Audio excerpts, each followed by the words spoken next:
Assalamualaikum warahmatullahi wabarakatuh dan salam sejahtera saudara-saudari rakyat Malaysia yang saya kasihi. Malam ini sekali lagi saya berada di hadapan saudara-saudari sekalian untuk memaklumkan situasi semasa ancaman wabak COVID-19 yang telah pun menimbulkan kebimbangan bukan sahaja di Malaysia, malahan di seluruh dunia.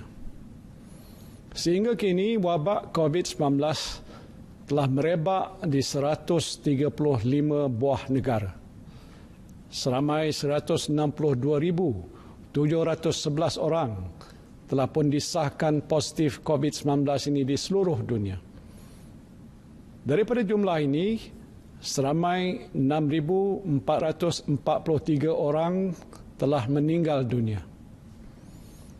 Di Malaysia telah berlaku peningkatan kes COVID-19 secara mendadak, iaitu 190 kes semalam, disusuli 125 kes baru pada hari ini, menjadikan jumlah keseluruhan individu yang dijangkiti wabak ini adalah sebanyak 553 orang. Daripada jumlah tersebut, seramai 511 orang sedang pun dirawat di hospital, manakala 42 orang telah pun pulih. Kerajaan memandang serius situasi semasa ancaman virus berbahaya ini, terutamanya perkembangan gelombang yang kedua. Keutamaan kerajaan kita pada masa ini adalah untuk mencegah penularan baru wabak ini yang dibimbangi akan menjangkiti lebih ramai rakyat.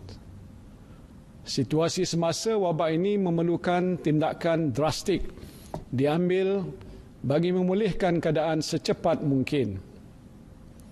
Dan untuk itu kerajaan memutuskan untuk melaksanakan Perintah Kawalan Pergerakan mulai 18 Mac 2020 iaitu lusa hingga 31 Mac 2020 di seluruh negara.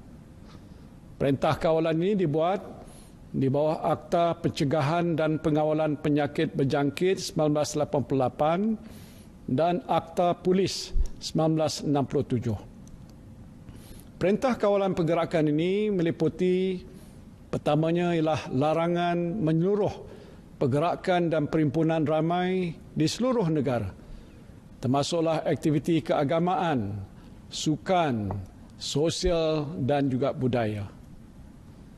Dan untuk menguatkuasakan larangan ini, semua rumah ibadat dan premis perniagaan hendaklah ditutup, kecuali pasar raya, pasar awam, kedai runcit dan kedai serba yang menjual barangan keperluan harian. Khusus untuk umat Islam, penangguhan semua aktiviti keagamaan di masjid dan surau, termasuklah solat Jumaat adalah selaras dengan keputusan Mesyuarat Jawatankuasa Muzakarah Khas yang telah pun bersidang pada 15 Mac 2020. Keduanya ialah sekatan menyeluruh semua perjalanan rakyat Malaysia ke luar negara. Bagi yang baru pulang daripada luar negara, mereka dikandaki menjalani pemeriksaan kesihatan dan melakukan kuarantin secara sukarela atau dalam bahasa Inggerisnya self-quarantine selama 14 hari. Ketiga, sekatan kemasukan semua pelancong dan pelawat asing ke dalam negara. Keempat ialah penutupan semua taska, sekolah kerajaan dan swasta, termasuklah sekolah harian, sekolah berasrama penuh, sekolah antarabangsa, pusat tahfiz dan lain-lain institusi pendidikan rendah, menengah dan pra-universiti. Kelima ialah penutupan semua institusi pendidikan tinggi, IPT awam dan swasta, serta institut latihan kemahiran di seluruh negara. Dan keenam, penutupan semua premis kerajaan dan swasta, kecuali yang terlibat dengan perkhidmatan penting negara, ataupun essential services, iaitu air, elektrik, tenaga, telekomunikasi, pos, pengangkutan, pengairan, minyak, gas, bahan api, pelincir, penyiaran, keuangan, perbankan, kesihatan, farmasi, bomba, penjara, pelabuhan, lapangan terbang, keselamatan, pertahanan, pembersihan, peruncitan dan bekalan makanan.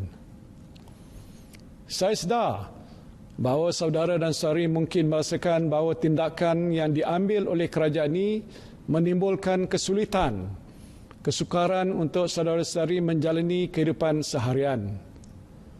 Namun tindakan ini mesti diambil oleh kerajaan untuk membendung penularan wabak COVID-19 yang berkemungkinan meragut nyawa rakyat negara kita ini.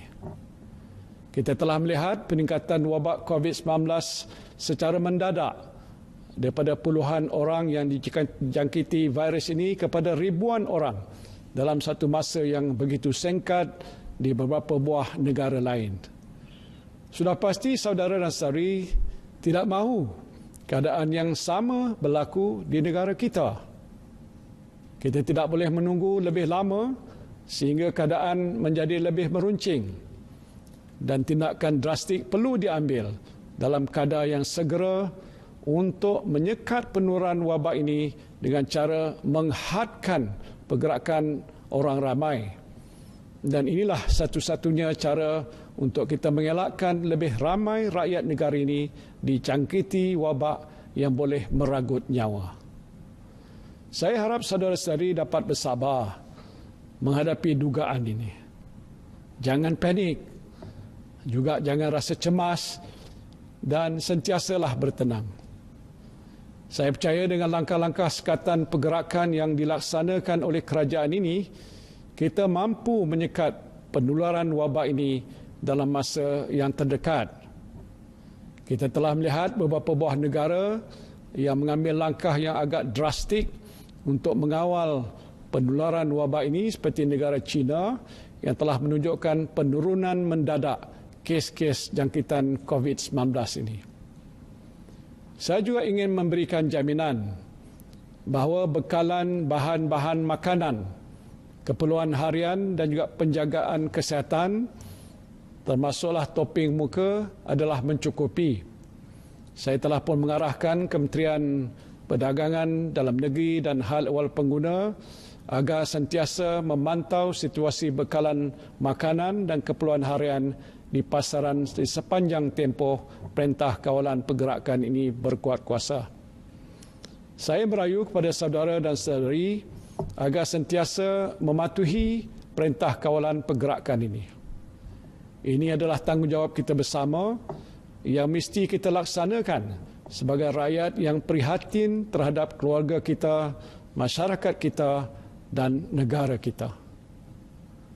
Saya juga ingin memaklumkan bahawa sidang khas Majlis Keselamatan Negara akan bermesyuarat setiap hari untuk memantau dan mengawasi situasi wabak COVID-19 ini. Saya sendiri akan mempromosikan mesyuarat ini dan juga memaklumkan kepada saudara-saudari perkembangan situasi wabak COVID-19 dari semasa ke semasa. Jika saudara dan saudari mempunyai sebarang pertanyaan berhubung dengan Perintah Kawalan Pergerakan, saudara-saudari boleh menghubungi Pusat Pengurusan Operasi Negara di talian hotline. Nombornya 03-8888-2010. 03-8888-2010 bermula jam 12 tengah hari esok. Saya mengambil kesempatan ini untuk mengucapkan jutaan terima kasih kepada semua petugas kesihatan, penjawat awam dan semua pihak yang telah bertungkus lumus bekerja siang dan malam untuk membendung wabak ini.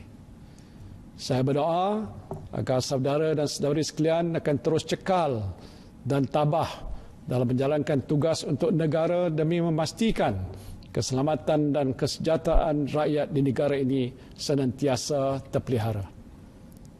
Akhir sekali saya berdoa agar saudara dan saudari sekalian senantiasa diberikan perlindungan oleh Allah Subhanahu wa taala. Wabillahi taufiq wal hidayah. Assalamualaikum warahmatullahi wabarakatuh.